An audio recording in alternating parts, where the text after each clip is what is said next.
don't think that we've been all that historically successful in doing so. But it's also a preposterous proposition because the expression of power within an intimate relationship does not produce intimacy or a relationship. The best it can produce is like a combination of tyranny and slavery, and that does not characterize the institution of marriage per se.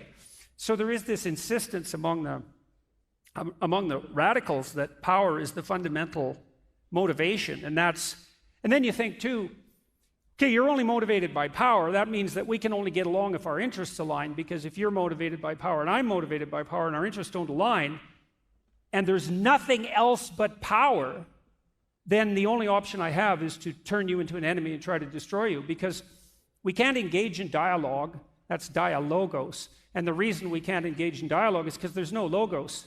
There's just power. So there's no such. This is why it's a good thing for conservatives to understand. You have to understand that the debate about free speech on campus, in the deepest sense, is not a debate about who should be allowed to speak freely. That's nothing. That's a trivial debate. You can even understand it in some sense. If I don't agree with you, maybe I don't want you to talk. But the debate is about something much deeper, which is whether or not the idea of free speech itself is just a mask developed essentially by Europeans to justify the oppressive patriarchy in the most devious possible way. And the answer the radicals have to that question is yes, that's exactly what it is. And so there's no free speech whatsoever. That's an illusion that's promulgated by people who are only trying to justify their claim to power. That's what the bloody argument is about. And I just think all of that's it's wrong in every way. It's wrong theologically, it's wrong psychologically, it's wrong scientifically.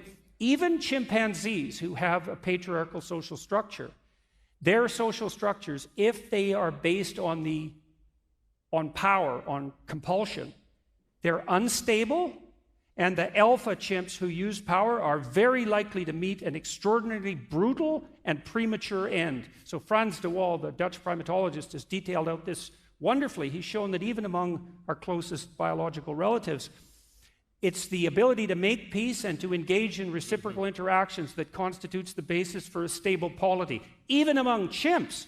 And it's obviously the case that that's